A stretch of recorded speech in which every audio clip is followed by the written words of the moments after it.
Chers amis, bonjour. J'espère que vous allez bien. Ce Shabbat qui suit la fête de Pourim, nous allons lire la paracha Ki-Tisa. Ki-Tisa, bien sûr, l'élément central de cette paracha, c'est Chet HaEgel, le veau d'or. Et nos sages nous disent que c'était un des moments les plus sombres de notre histoire, l'histoire de notre peuple. Pourquoi? Parce que 40 jours auparavant, ils avaient entendu la voix de Dieu. Ils avaient juré de devenir son peuple. Et là, maintenant, on nous décrit, ils dansaient autour d'un veau d'or en criant, voici ton Dieu Israël qui t'a fait sortir d'Égypte. 40 jours plus tôt, ils se tenaient au mont Sinaï. Ils vivaient un des plus grands moments de l'histoire. Finalement, c'est la seule fois où Dieu s'est révélé à une nation entière. Et 5 semaines plus tard, ce même peuple est, fasciné par un veau d'or. Il rit, sacrifie des animaux, se prosterne devant lui. Et donc ils l'ont façonné avec les bijoux qu'il portait aux oreilles. Entre parenthèses, aucune femme n'a donné ses bijoux en or pour la fabrication de ce veau. Il faut le dire. Donc, Hachem était très en colère. Et que dit Hachem à Moshe? Je cite, « Maintenant, laisse-moi faire, et ma colère va s'enflammer contre eux, je vais les anéantir, et à partir de toi, je vais donc créer une grande nation. » Et écoutez ces mots, Dieu dit, « Laisse-moi tranquille », et Moshe comprend le message. Donc, s'il ne laissait pas Dieu tranquille, tout finirait bien. Alors, Moshe Rabbeinu, en berger fidèle, toujours prenant la défense du peuple juif, n'a pas laissé Dieu tranquille. Il a supplié, il lui a imploré, il a demandé le pardon, et bien sûr, le peuple a fait tchouva, et Dieu a pardonné, et nous sommes encore là aujourd'hui. Pourtant, au cours de la conversation, Dieu dit quelque chose d'assez choquant. « Maintenant va conduire le peuple à l'endroit dont je t'ai parlé. Voici mon ange marchera devant toi, mais au jour où je rendrai les comptes, je leur ferai part de leurs péchés. » Il semble que Dieu indique à Moshe qu'il n'oubliera jamais ce veau d'or. Lorsqu'il fera le compte de leurs fautes, celle-ci en fera partie. D'ailleurs, Rashi, le commentateur du Pshat, le dit clairement. Que dit Rashi? Maintenant je vous ai entendu. Je ne veux pas tous les détruire d'un seul coup, mais toujours, quand je ferai le compte de leur transgression, je tiendrai compte aussi un peu de ce péché du veau d'or avec les autres. Aucun châtiment n'atteint Israël sans qu'il y ait une part de châtiment pour le péché du veau d'or. Alors, on peut se poser une question, mais alors, ils ont fait tchouva. La tchouva, c'est une clé pour vraiment faire un retour à 180 degrés vers Dieu. Et d'ailleurs, chaque Yom Kippour, on conclut avec la bracha centrale de l'Amida. Dieu efface nos fautes chaque année, peu importe le nombre de fois où nous avons commis des fautes. Si on fait tchouva, on revient vers toi, alors nous serons pardonnés, etc. Et pourtant, voilà que soudain, nous découvrons un Dieu bien différent qui nous dit, le jour où je ferai les comptes, je leur ferai payer leurs fautes. Et selon Rashi, quand je ferai le compte de leurs fautes, je tiendrai compte de celui-ci parmi les autres. C'est-à-dire qu'il y a toujours ce veau d'or qui va s'immiscer parmi les autres fautes. Donc Dieu ne laissera jamais ce péché impuni. Les Juifs se sont repentis, ils ont fait tchouva. C'est bon, j'aime pas tchouva, on dit la repentance en français, mais en fait c'est le retour à soi, le retour à son âme. Mais cela, cette erreur-là, il ne peut l'oublier. Pourquoi? Alors justement, il faut comprendre, on va comprendre cela à travers la réponse la plus merveilleuse à ces questions qui nous est expliquée par le rabbi Levi Yitzhak de Berdichov. Et le rabbi nous explique, bien sûr on sait que Rabbi Levi Yitzhak était un grand défenseur du peuple juif, il cherchait toujours le kafsrout, comme on dit en hébreu, et voici ce qu'il nous suggère. Il y a deux natures chez des individus. Certaines personnes semblent être dans leur teva, dans leur nature, elles sont chesed, tandis que d'autres luttent sans cesse contre des traits de caractère négatifs. Certains individus possèdent une certaine sérénité intérieure, tandis que d'autres sont remplis d'inquiétude, d'anxiété. Alors, le premier, alors, il a sûrement grandi dans un foyer chaleureux, aimant. Dès son plus jeune âge, il a eu des éducateurs, des modèles qui incarnaient l'intégrité, la compassion, l'idéalisme, tandis que le second n'a pas eu vraiment d'exemple de modèle à imiter. Et bien, comme on dit, bien, ça dysfonctionnait dans sa famille. Alors, bien que le comportement exemplaire de la première soit louable, elle imite ses parents, grands-parents, on peut lui reconnaître ce mérite, car chacun est libre de ses choix. Mais cette personne reste néanmoins dans sa zone de confort. Et pour reprendre une métaphore commerciale, cet homme n'a jamais créé d'entreprise. Il a repris l'entreprise familiale florissante et l'a développée. Il est né, comme on dit, avec une cuillère en argent dans la bouche. Le second, quant à lui, il est le seul maître de tout ce qu'il a accompli. Chaque état spirituel qu'il atteint, il a dû le conquérir au prix d'un combat. Rien ne lui a été donné sur un plateau d'argent. Il doit se réinventer sans cesse. Alors, à quelle catégorie appartiennent les Juifs? Et on pourrait dire que grâce à leurs ancêtres saints et grands chefs spirituels, l'acceptation de la Torah par les Juifs semblait aussi naturelle que l'eau pour le poisson. L'âme juive est un fragment de Dieu. L'ADN juif a été façonné par Avraham, Yitzhak, Yaakov, Sarah, Rivka, Rachel, Léa. La Torah est pour eux essentielle, aussi essentielle que le piano pour Mozart, le pinceau pour Van Gogh. Et alors, soudain, surgit la faute du veau d'or. Une nouvelle histoire émergea. La Torah est loin d'être organique. À peine 40 jours après le Sinaï, eh bien, ils ont fait tout a basculé. Ils ont été à l'extrême inverse. Ils ont choisi une folie passagère.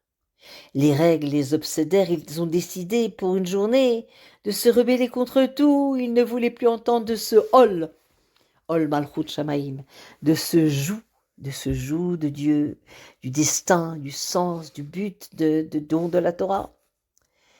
Et finalement, ce que révèle ce veau d'or et tout ce qui s'est passé autour, eh bien, ça nous montre une certaine anarchie, promiscuité, frivolité sans fin.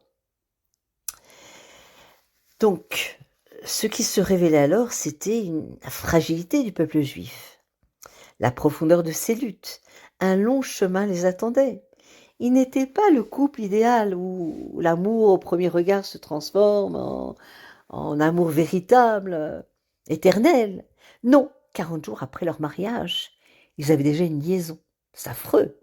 Certes, certains sont infidèles, mais même dans notre société moralement dépravée, nous sommes surpris d'apprendre une trahison survenue seulement 5 semaines après les noces, en plein cœur de la lune de miel.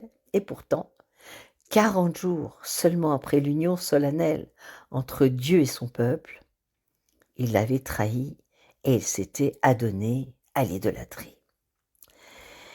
Eh bien, ce que cela a surtout mis en lumière, c'est combien Dieu a apprécié leur engagement initial au Sinaï.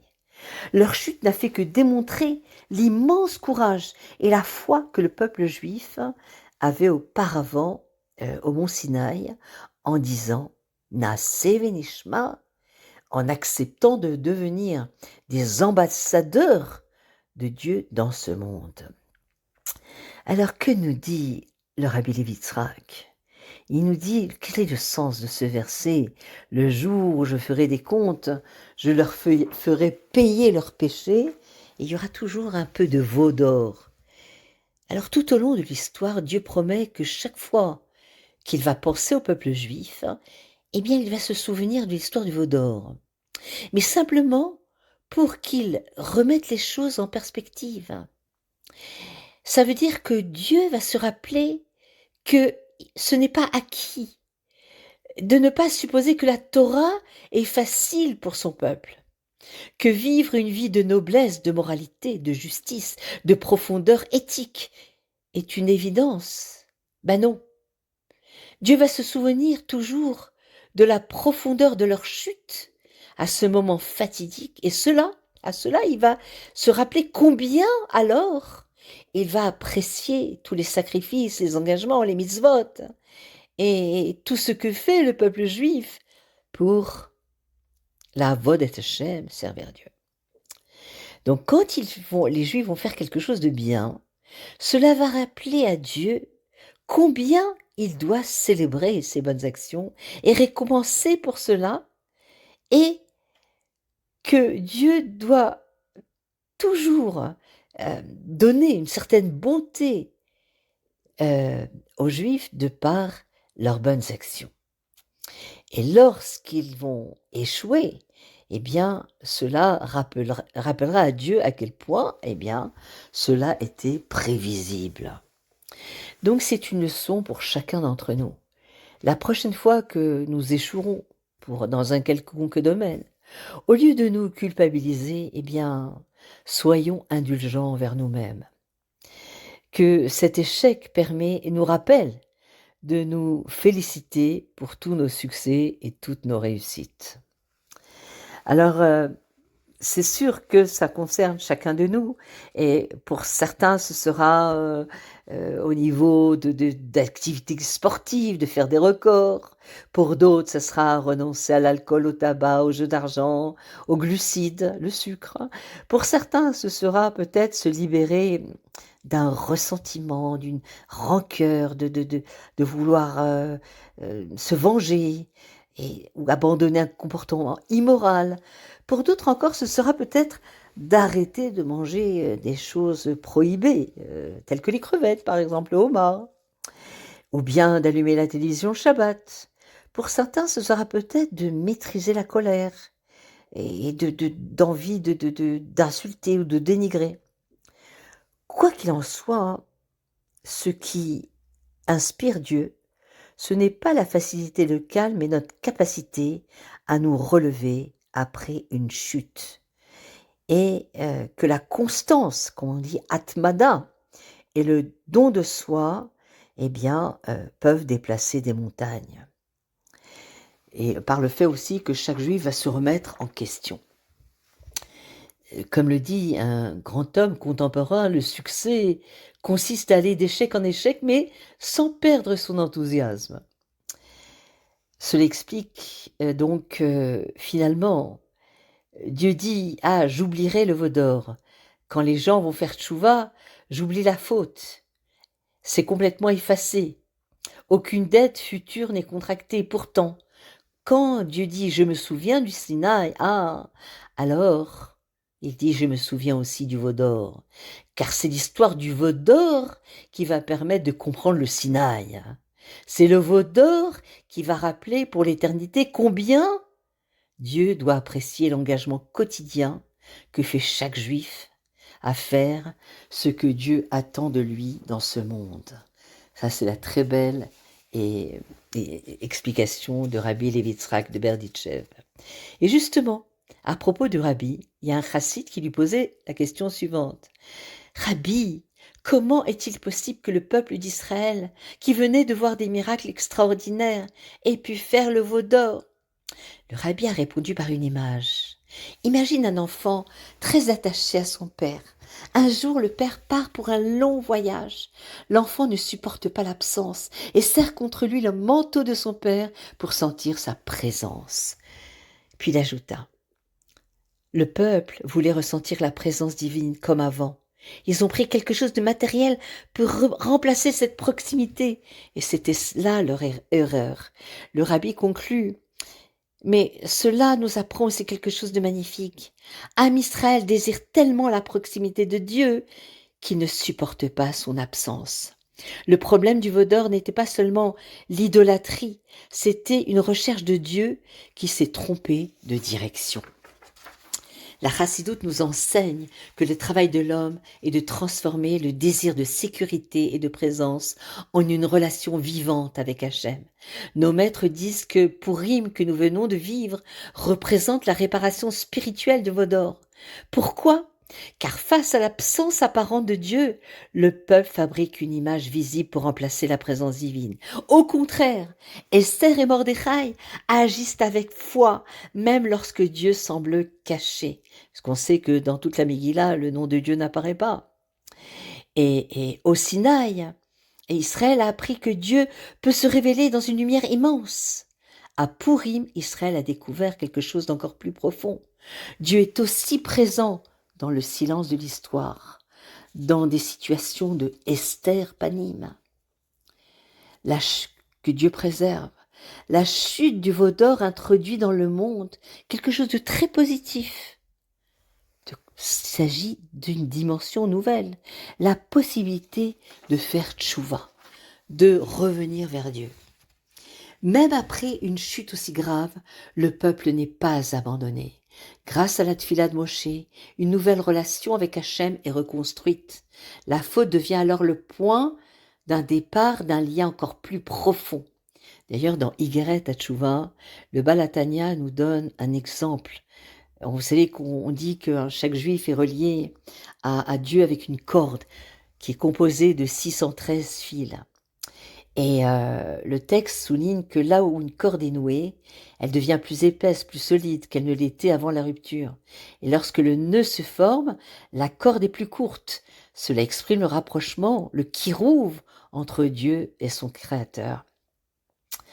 Aujourd'hui, nous traversons des moments très difficiles. La guerre, les sirènes, l'incertitude. Tout cela nous rappelle combien l'histoire d'Israël est faite d'épreuves, mais aussi de résilience.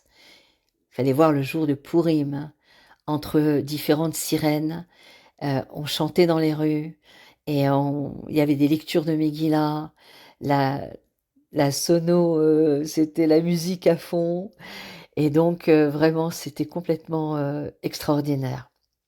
Et donc c'est ça la force du peuple juif, hein. La résilience. La Torah nous enseigne que notre force est toujours la même. Renforcer notre unité, renforcer notre émouna, transformer l'épreuve en croissance spirituelle. À nous de jouer. Soyons actifs. La tfila, les télim. Et donc, une bonté envers son prochain. Et pour conclure, la tchouva n'est pas seulement réparer une faute, c'est transformer l'obscurité en lumière, transformer la chute en élévation. Et on va gagner, Bezrat Hashem, Mashiach Arshav, Shabbat Shalom, Umevorach.